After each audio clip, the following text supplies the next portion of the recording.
You're listening to 91.7 FM, WSUW, in Whitewater, Wisconsin.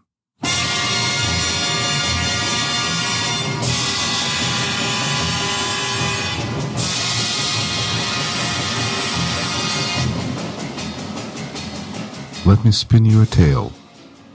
Imagine a country so vast, it covers 12 different time zones. A country rich in oil, gas, and timber. Yet a country that imports everything else, including gasoline. A country where value of money depends on the price of a barrel of oil. A country ruled by its security agency, where those objecting get sent to prison, shot, and poisoned. A country where TV battles the refrigerator. A country where people can't decide what is worse, to stay silent or to speak up. A country where George Orwell's 1984 is a bestseller. Now imagine you live there. You're listening to Rashkin Report.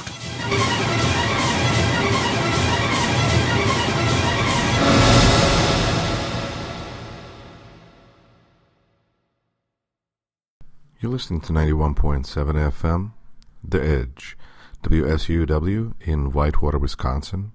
And this is Yuri Rashkin, the host of Rashkin Report. This program is going to attempt to do something that hasn't been done, to the best of my knowledge, ever on American radio, and that is to take an hour of radio time a week and devote it to study of one particular subject. It's a pretty big subject, to be fair, but it is a singular subject, and that subject is Russia. There's a couple of things that I need to explain. First of all, why Russia, and why is this going to be interesting? Well, the question about interesting is, I think, almost more important to answer, and so I will begin with that. Do you remember when you watch Star Wars Episode 4 for... I presume most of our listeners have watched Star Wars. So Episode 4, A New Hope, the very first film released, when we see actually what's going on after the letters fly through space, all we see are two spaceships going across the screen, and one is shooting at the other. We don't know anything else other than it's almost like a space traffic incident that we're watching. And then, over the course of time, through the films and through the stories being told, we discover the relationships between the people, and that takes the story to a new level because of the deeper understanding that we have in that case of Star Wars. In this case, I believe, of Russia. Now, why me and why this program? You see that I was originally born in Russia, but I left when I was 13. I've never been back to Russia. I've been so disinterested in the topic because for me, I was always interested in being an American from Russia versus a Russian American. And so I did my best to really kind of assimilate, to learn the language, to get my education, to not build my life in any way connected to this place that my parents left for what I've always believed was perfectly good reasons. And then a few years ago, roughly around 2011, things started to happen in Russia that kind of sipped into my social media diet, and that is specifically that they were trying to hold elections, and it didn't go well. It was kind of coinciding with the Arab Spring. It was also coinciding with the protests we were seeing here in Wisconsin. And so in all of that, I thought this was maybe something was going to change in Russia. And so that's where I started to follow things and to pay a little more attention. Well, since I'm from Russia, and actually I'm a provisionally licensed court interpreter here in Wisconsin, the Russian language is something that I feel very, very comfortable with. It is my first language, really, and so when I started to pay attention to Russian media since the elections of 2011, I had this really dual feeling where I was understanding every word and every sentence and every point I felt that was being made on the radio or TV or whatever. But yet I felt that the mindset of people in Russia, for a variety of reasons, was so different than what we're used to seeing here in America. And I felt that that was a story that needed to be told because, first of all, it is interesting. We have somebody who is running the country more or less by himself for the last 15, 16 years, and that's Vladimir Putin. He's, basically a dictator who, over time, continues to only further develop his dictatorial practices. And then you have the people who have to live through this and live with this. And everybody reacts differently. And that's really interesting, too, to me. I think it's, I'll just say it's really interesting because you have people who will go into internal immigration, as it's called sometimes, where they maybe, if they do all their work on computer, they just kind of become shut-ins almost, where they don't interact with the Russian everyday culture and they disappear. Or perhaps people choose an outward real immigration, and what's been unusual during Putin's reign versus, let's say, dictatorship of Soviet Union is that the borders have remained open for the most part. And those that disagree with the regime are able to leave. And on one hand, many people have left. On the other hand, the country is also losing that, what is needed for critical mass to gather, because the government, while is pretty weak in most ways, is quite strong in persecuting those that are trying to question its authority, its decisions, anything to do with power.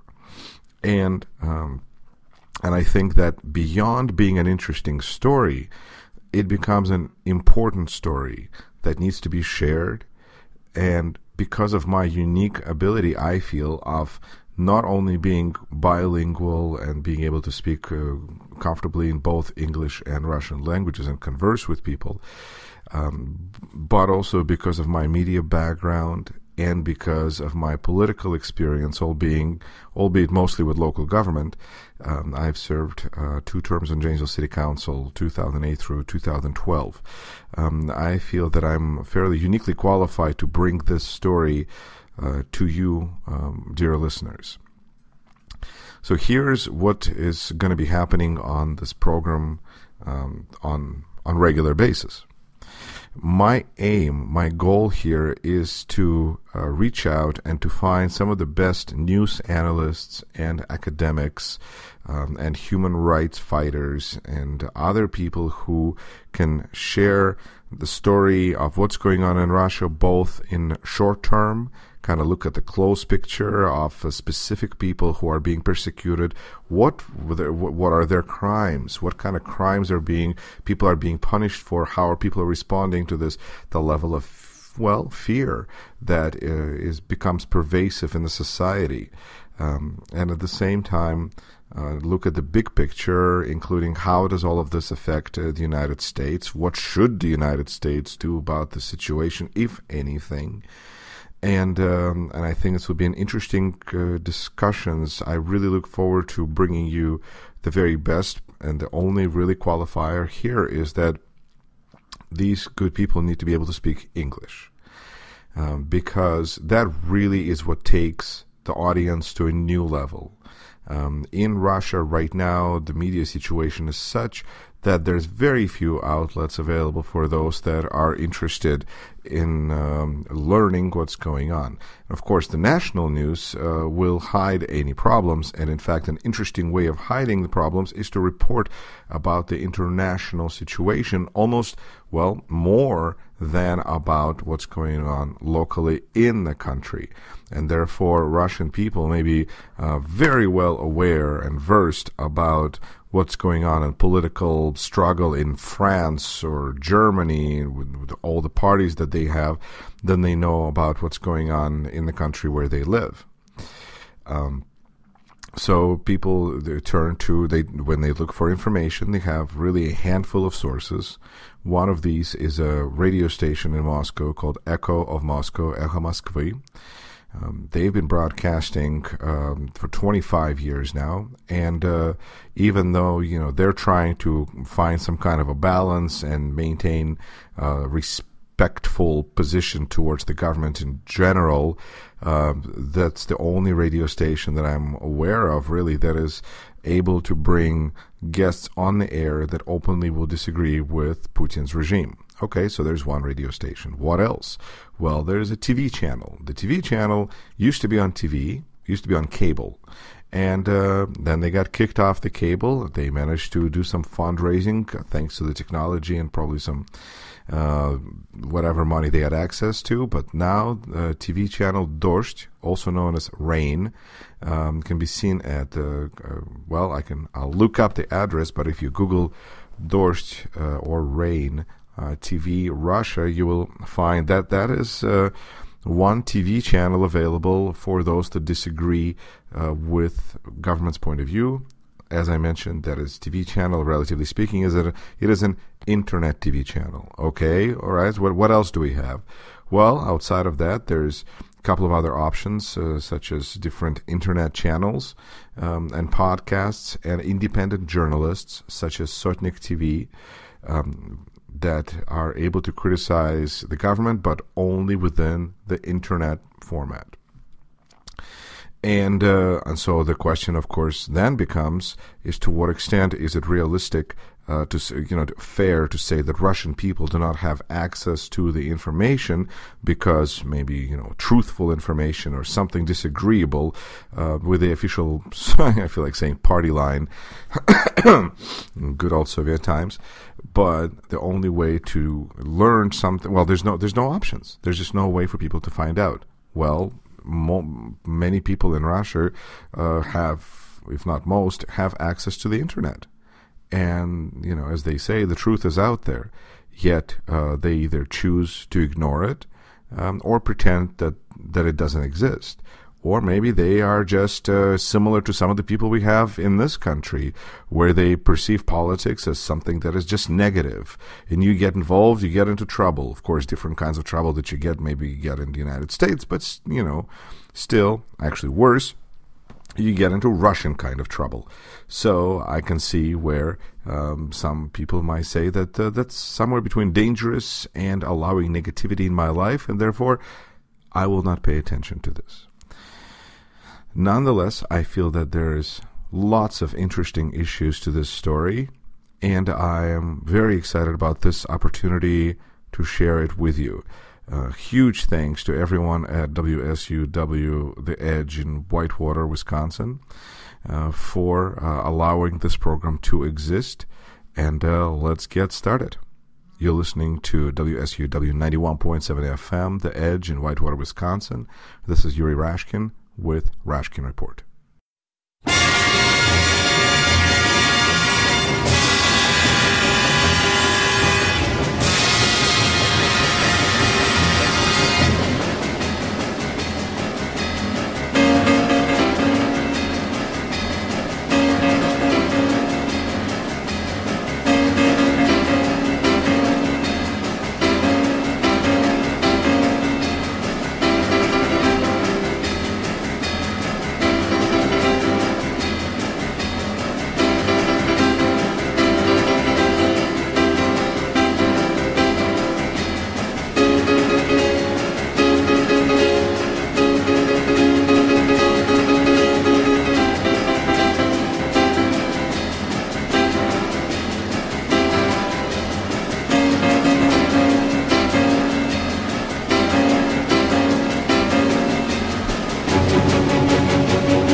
You're listening to 91.7 FM WSUW. This is Yuri Rashkin, and you're listening to Rashkin Report.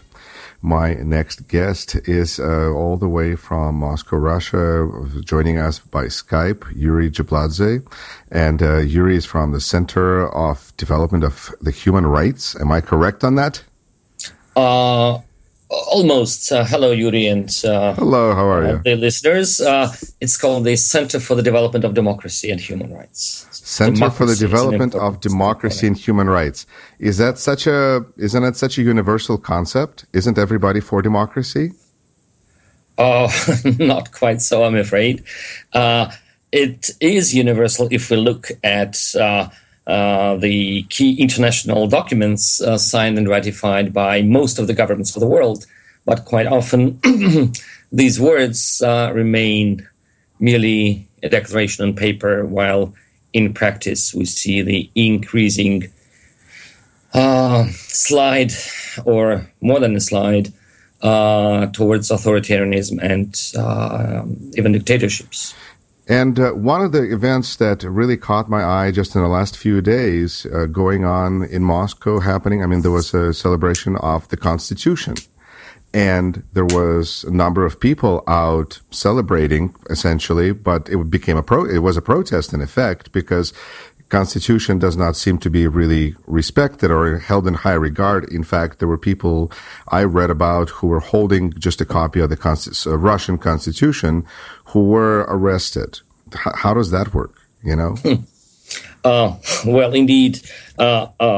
We have quite actually a good constitution dating back from 1993, where Chapter 2 on rights and freedoms actually is based on the Universal Declaration of Human Rights and the key United Nations human rights treaties. However, throughout the last 15 years, mostly, through the time of Vladimir Putin's reign, a huge number of laws have been adopted that essentially make the provisions of the Constitution meaningless. And more importantly, it's not just the laws. Repressive practices are increasingly the daily life we live. And that includes, in fact, public assemblies. These people that you refer to, this arrests, actually is something that has developed in the last several years, when it is almost impossible to hold a rally or even individual pickets. And things have really changed, in my observation, correct me if I'm wrong, please, in about 2011, when there was a movement for, when there was this the switch between Medvedev and Putin went for another term, and I think it was really, people were protesting, and that's where the similarities, I think, we saw to what was happening in Wisconsin with protests. And in both cases, the protests essentially failed. It's how do I say? That's a big statement. And I will say that there's been small victories all over the place. People have become more aware of the situation, probably a good thing. But Putin got his term. He's back in Kremlin, and on our little scale here, Scott Walker continues to run Wisconsin and is now running for re-election. Likely to be. Yeah. Well, you're right. This period of winter 2011-2012, with massive protests, unprecedented protests in Russia against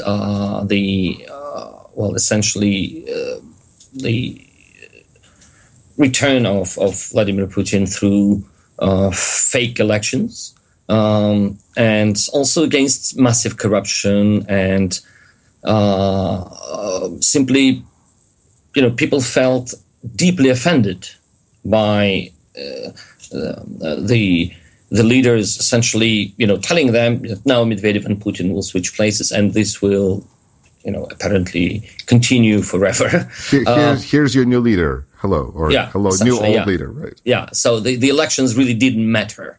And in fact, it was then when the election observation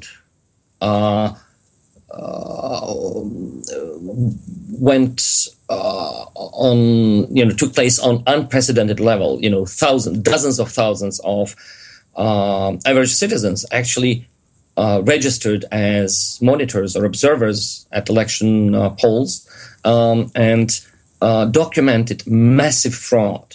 And that really, these facts, this documentation brought people out to the streets. They said, well, we cannot tolerate this anymore. Right. And it seemed like it was peaceful overall, and it seemed to have really scared the power, the government, the regime.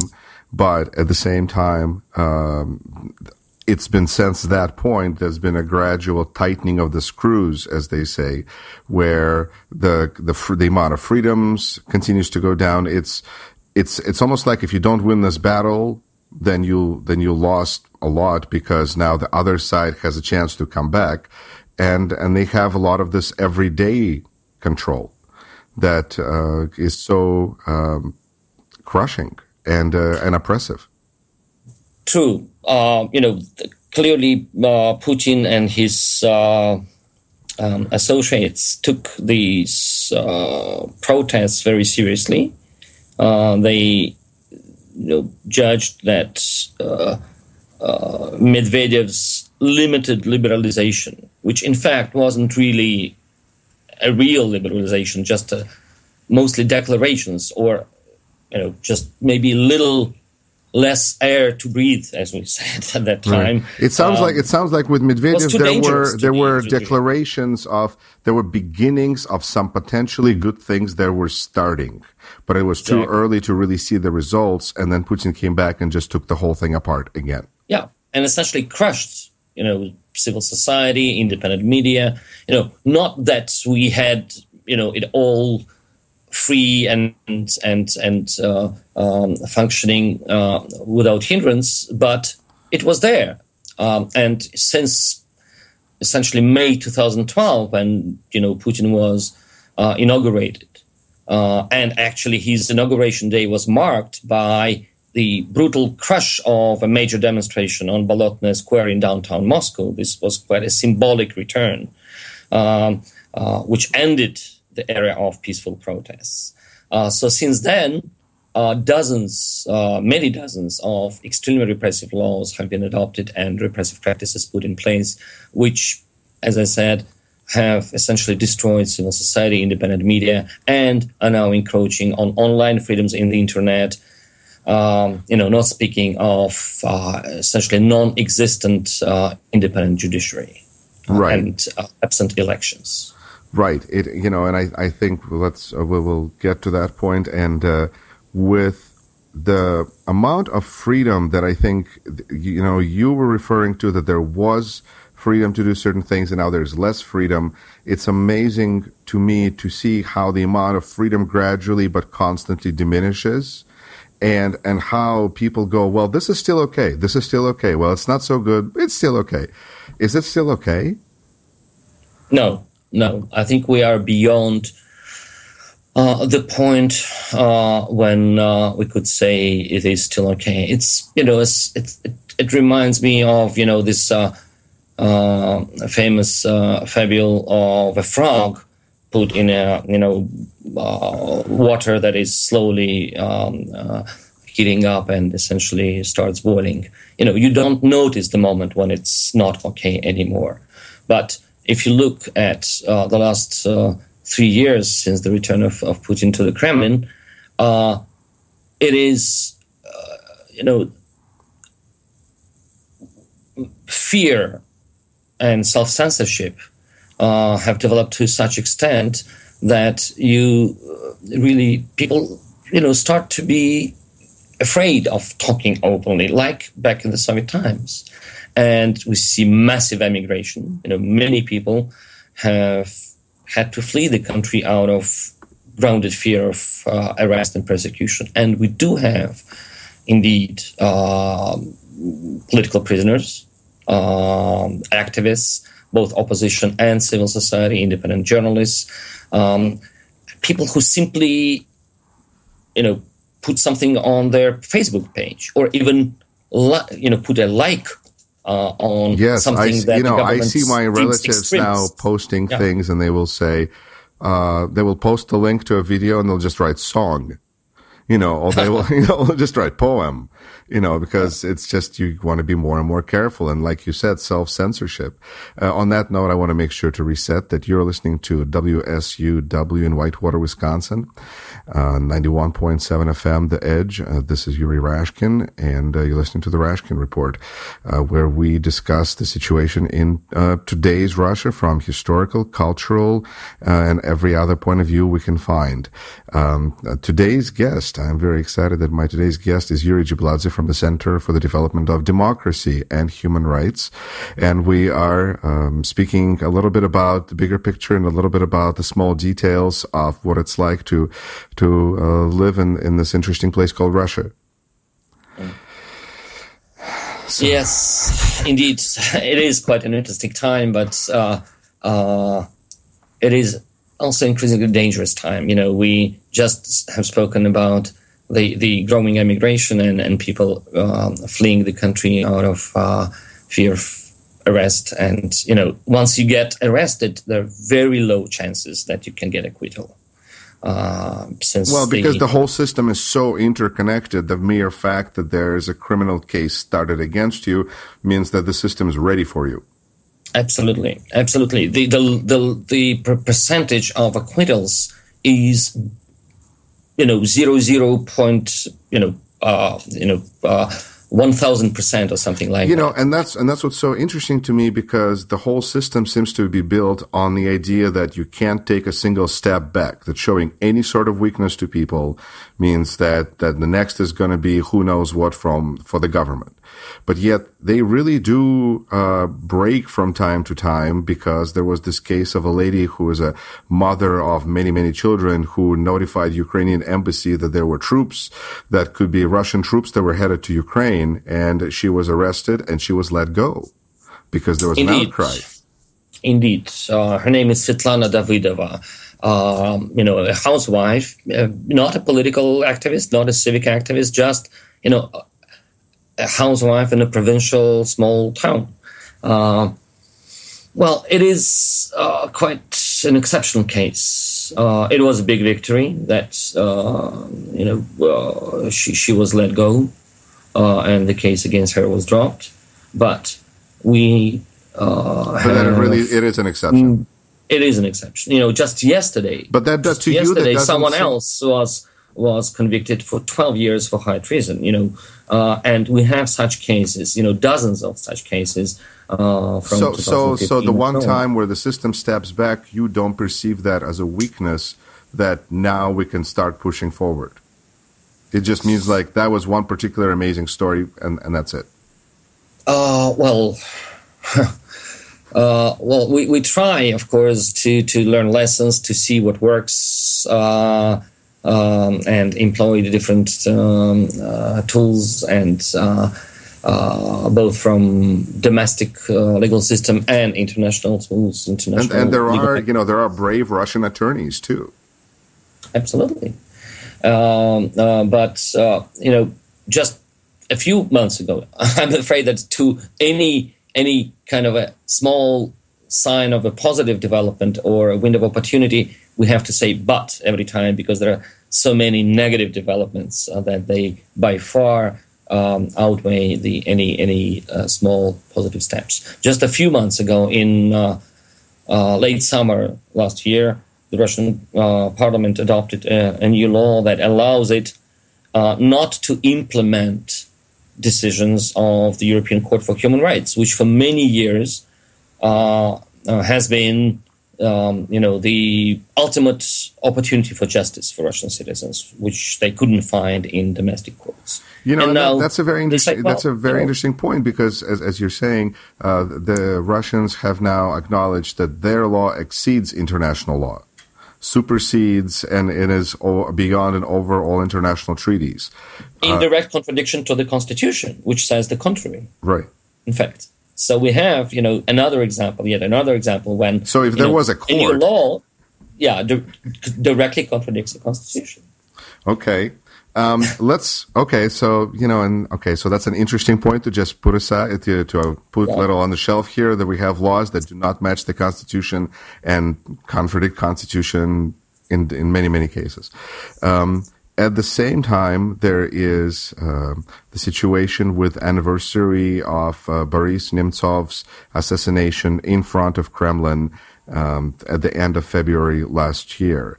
And that seems to have created quite a bit of stir, and in part to do with the Chechen and their leader, Ramzan Kadyrov, because there appears to be, there's going to be some kind of a trial over those that are accused of actually committing the murder. But there's all sorts of developments, including hashtags of all things. And so I would like to hear your perspective, Yuri.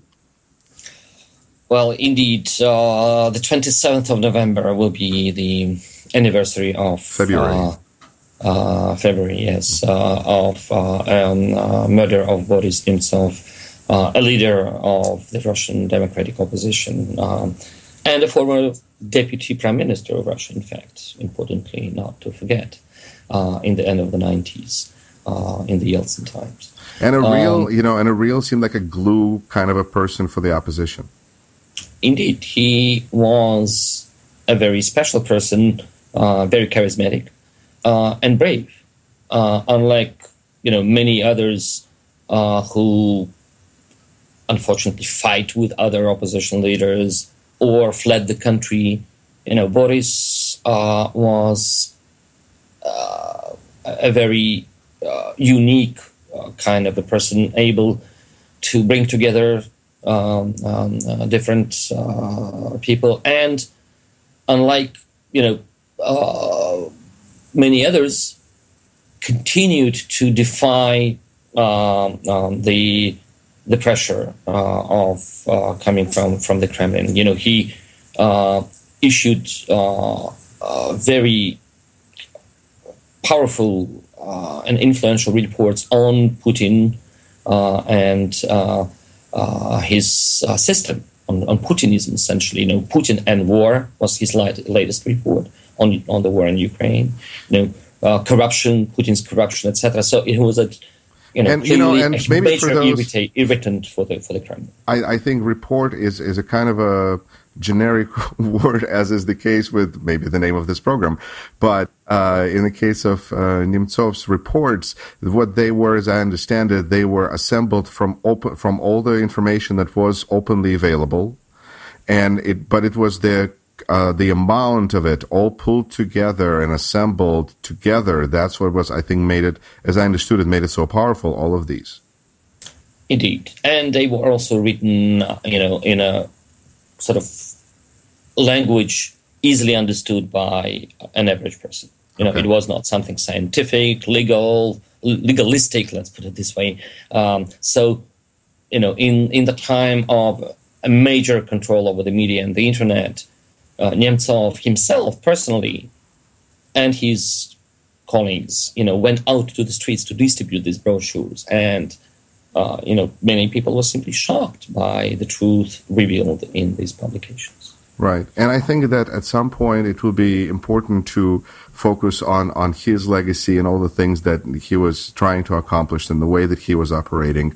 But right now, the story of the day seems to be the theme of justice, of finding justice over his murder. Right. As you said, Yuri, the investigation is over. Just, a few days ago, the head of the investigation committee, Bastrykin, announced that they finished their work and they are sending the documents to the court. Essentially, the trial will start soon. And they have identified, they say, the perpetrators. However, the Nemtsov family, his daughter and relatives, his lawyer, and civil society and the opposition activists all believe that the investigation has been extremely constrained, that it has not been able and willing, in fact, to look into the real masterminds and the organizers. They identified only the people who actually, followed Nemtsov, came to the assassination place and, pulled the trigger. But who stands behind it, and actually who ordered and organized it, is not. Right, because we're not talking about a situation where a husband of a girlfriend decided to come up to him and shoot him in front of Kremlin. We're talking a very well organized event where there was planned for months, and he was under surveillance, and he was in a very one of the probably the most observed spots in Russia in terms of security and video cameras, and there's pretty much no evidence except for a camera a mile away. Absolutely. So yeah. This is very organized with the highest levels of power that I think really I think that's for the English language audience I think is important to understand. Right. It is as if he was shot on the steps of the White House, something like that, right? Or the Capitol on the Hill. Well, the biggest problem, of course, is that the motive and the reasons behind the murder are not identified, are not established by the investigation. They simply say, they received money, and that was their motive, out of simply the material motive. But because at first they were even claiming that this was because Boris Nemtsov has said these bad things about Muslims or something to do with Charlie Hebdo shooting in France or something that made no sense and didn't make any sense. Later, they had to drop the investigation that originally looked into this motive, had to drop it because it established that, in fact, surveillance was in place way before the events on Charlie Hebdo Journal. And here's what I think is a really interesting part develops is that all the trigger men, all of that they're Chechen. Absolutely. They are Chechen commanders and officers, yeah. Exactly. So they're not even, I don't know, some Chechen guy. They are high-level security professionals from the people that are, considered to be the ruthless of, that's what they do, but they also have their allegiance not to Putin necessarily, but to Ramzan Kadyrov, leader of Chechens. Right, and that's the main problem. The lawyer of Nemtsov family officially requested the investigation to interrogate, particular high-level Chechen officials who are, on whom they have the high suspicion of being the actual organizers. And they are the close associates, the immediate circle of Ramzan Kadyrov. And Bastrykin twice refused, the head of the investigation committee of Russia, twice refused in writing to do that. One of the two persons that were requested for interrogation has apparently left Russia. He's rumors say he's somewhere in the Middle East, Saudi Arabia, or something like that. And the other one is most likely in Chechnya. But Chechnya is a territory where the Russian law enforcement are not really able to do their work. I think they're just not allowed in. They're not allowed in, you're right. And Kadyrov, actually, Ramzan Kadyrov, the head of Chechnya, immediately after arrest of the perpetrators, issued statements on his Instagram. He uses Instagram. Yeah, it's amazing. He's a big, he's bringing a lot of followers to Instagram. Indeed. So he said, they are heroes of Russia. I really doubt they did it. Yeah. They're great Chechens, they're warriors, they are, our heroes, etc. And, of course, all the speculations and all the debates about this investigation, are kind of circulating around the dilemma of whether it was actually ordered by the Kremlin and implemented then by people from Kadyrov's circle, or it was actually done by Kadyrov to please Putin, to make himself ever like kind of a late Valentine. Sort of, yeah. Some of our audience may remember that another tragic assassination, tragic murder of major critic of Putin, Anna Politkovskaya, in 2006. Actually took place on Vladimir Putin's birthday, and again, a Chechen trail is very obvious. So he's not above sentimentality. Indeed. So the question is, the biggest question is Putin increasingly dependent on Kadyrov? And do we have an increasing Chechenization of Russia, as people say, where essentially, not just absence of rule of law prevails, but sheer violence and kind of medieval tactics prevail and dominate the power struggles. And that's where I would like to do one more reset before we do the final discussion on perhaps the next president of Russia. But you're listening to WSUW 91.7 The Edge from Whitewater, Wisconsin. This is Yuri Rashkin, and this is Rashkin Report, a program where we are talking about Russia and today's Russia, how it works, how long can it work, and what we might see next. My guest today is Yuri Dzhibladze from the Center for the Development of Democracy and Human Rights. So if we look at the landscape of Russian politics, Yuri, we see that there are really not many personalities left, especially with Boris Nemtsov's assassination. It really put a lot of fear. So there's Alexei Navalny, who was the most prominent person right now.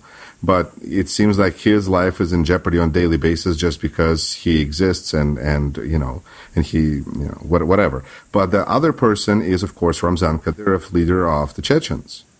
And if we're going to look at the situation from the point of view of increased fear and scaring people, perhaps he's the only other one besides Putin who's got that kind of power to keep people in check,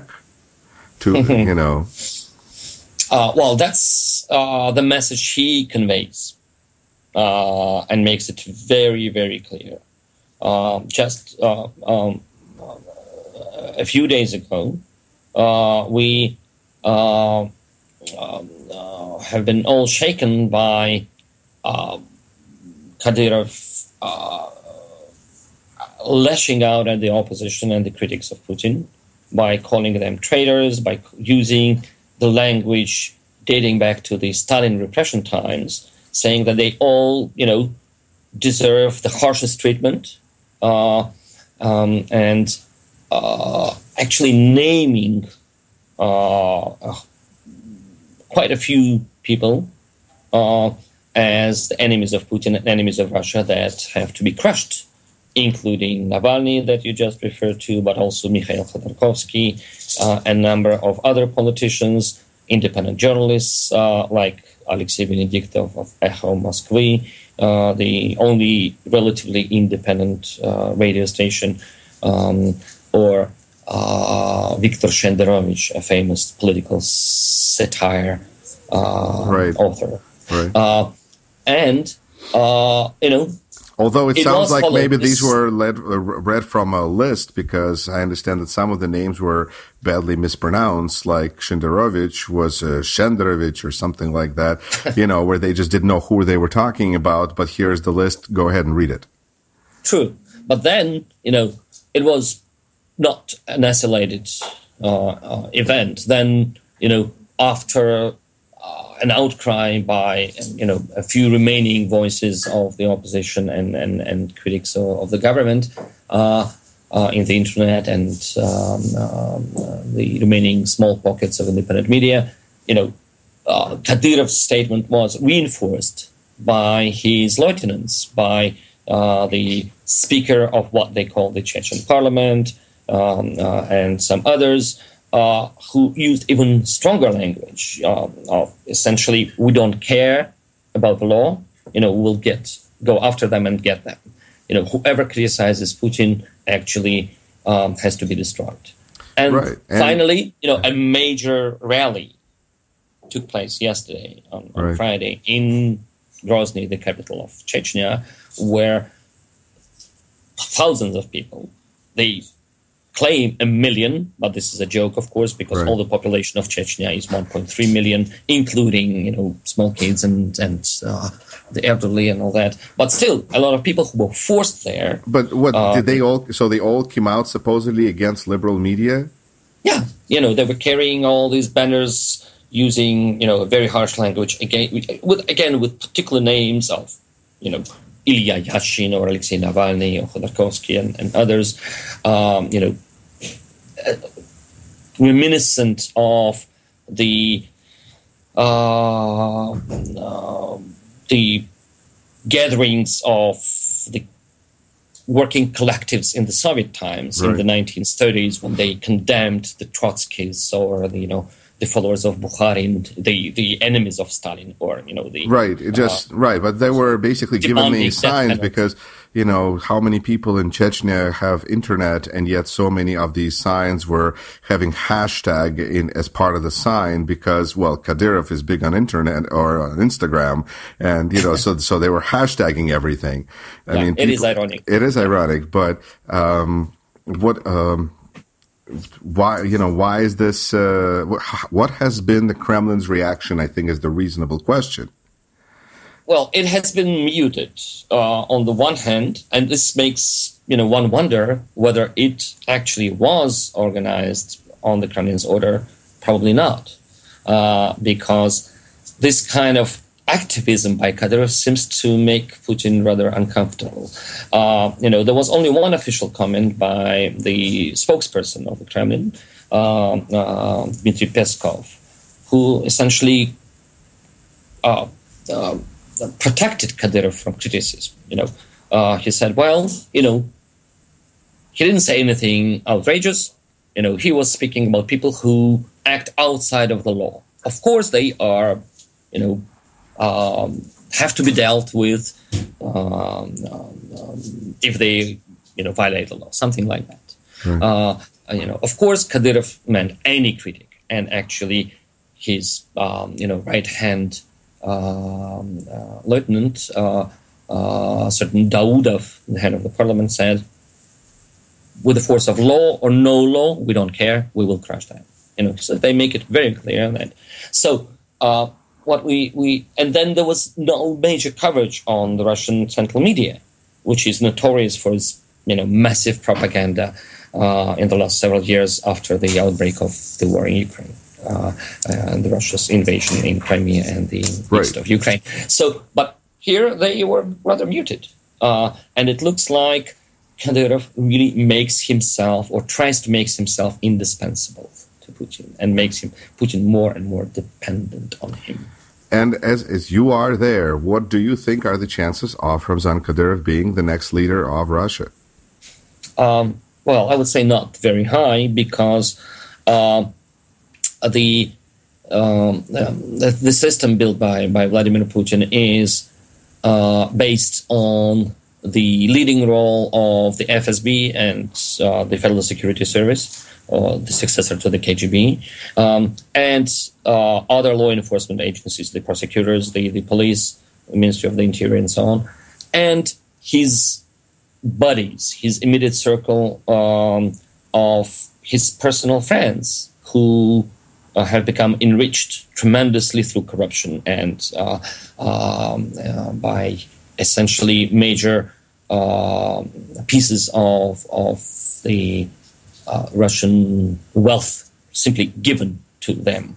And with Kadyrov, Kadyrov represents a real threat to them, I would say.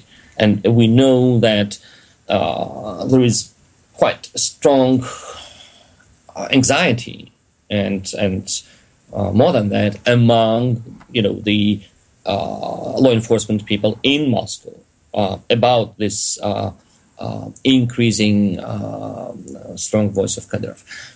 So the more likely scenario, if this confrontation grows or this activism of Kadyrov grows, would be not Kadyrov becoming a successor, but rather Chechnya becoming de facto independent. Well, it is de facto independent.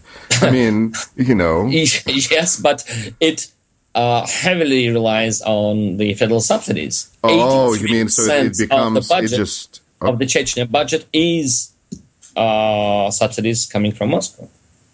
So I think for quite some time, Kadyrov will continue this pressure, this assault on the Kremlin, essentially making it clear to Putin that he is the only one he can rely on in his crusade against the opposition or any critics, and because others are not as decisive as he is, and essentially, step by step, he will be trying to make arrangements that would allow him to not only have political control and sort of control by force, but also having control over economic assets. Just a few weeks ago, in fact, the assets of Rosneft, the federal main oil company based in Chechnya, were given to Chechnya, were simply transferred to the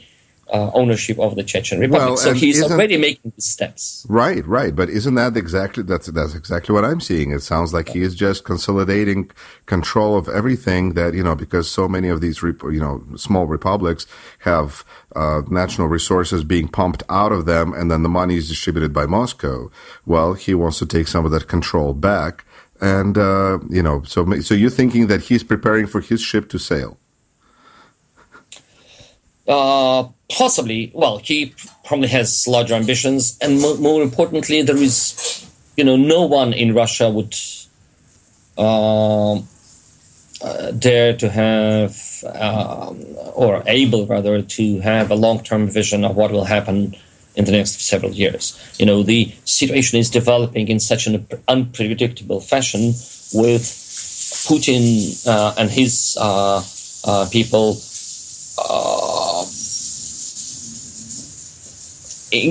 becoming engaged in major international conflicts, first in Ukraine, now in Syria, trying to make them again important at the international level, sort of impose themselves as indispensable partners and to the United States and Europe, and also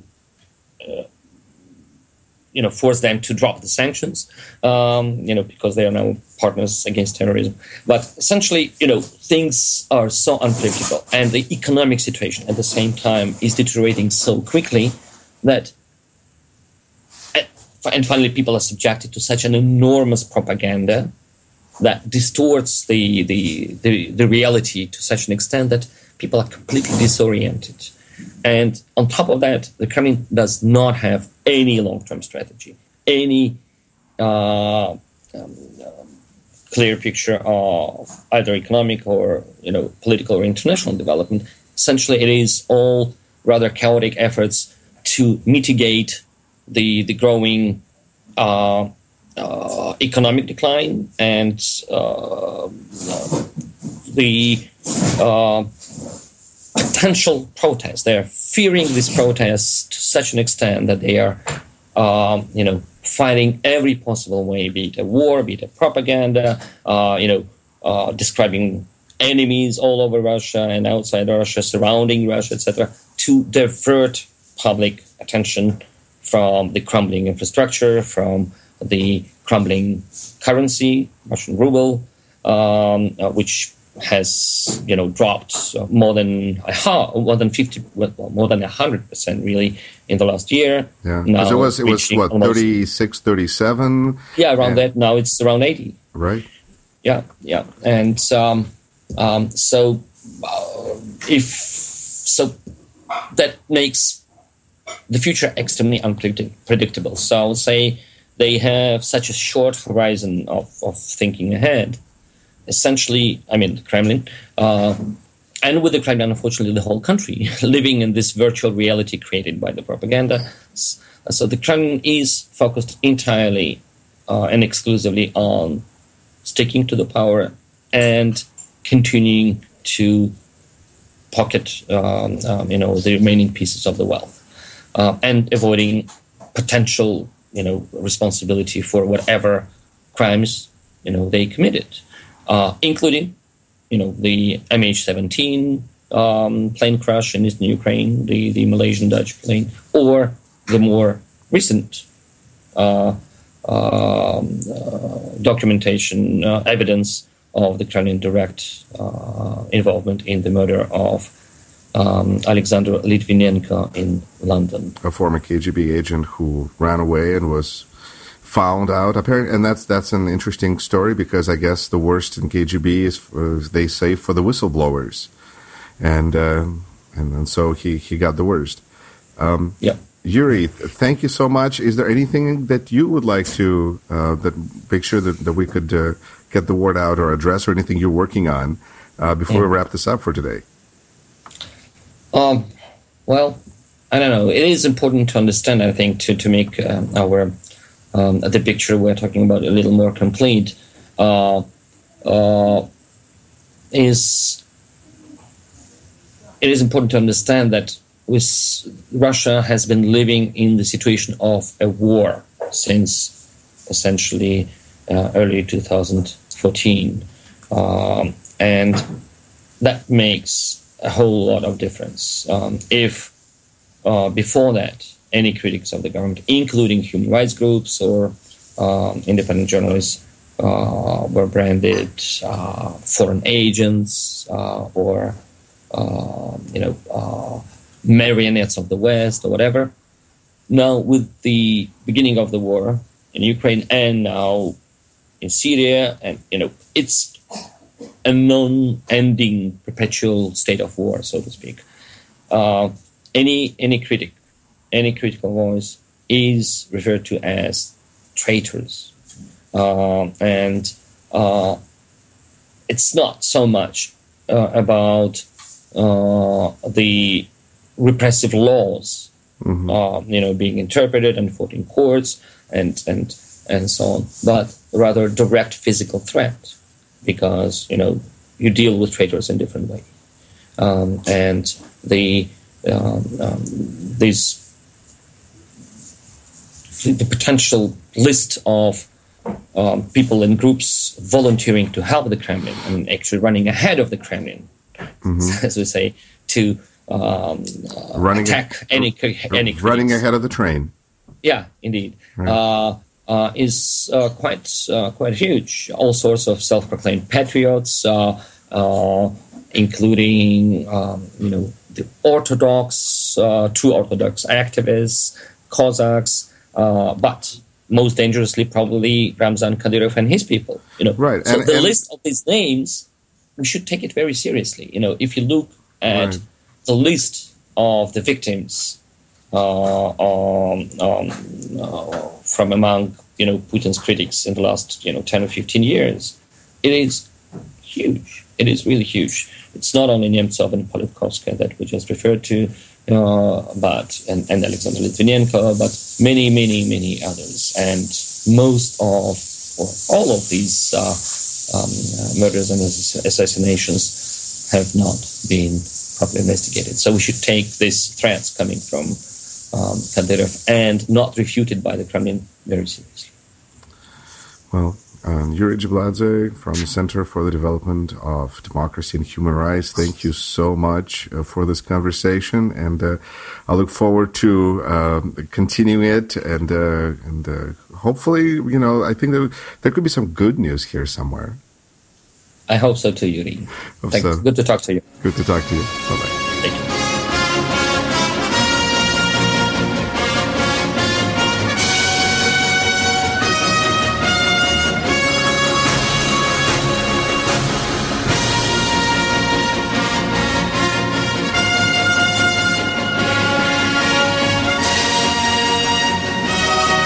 You're listening to 91.7 FM WSUW in Whitewater, Wisconsin.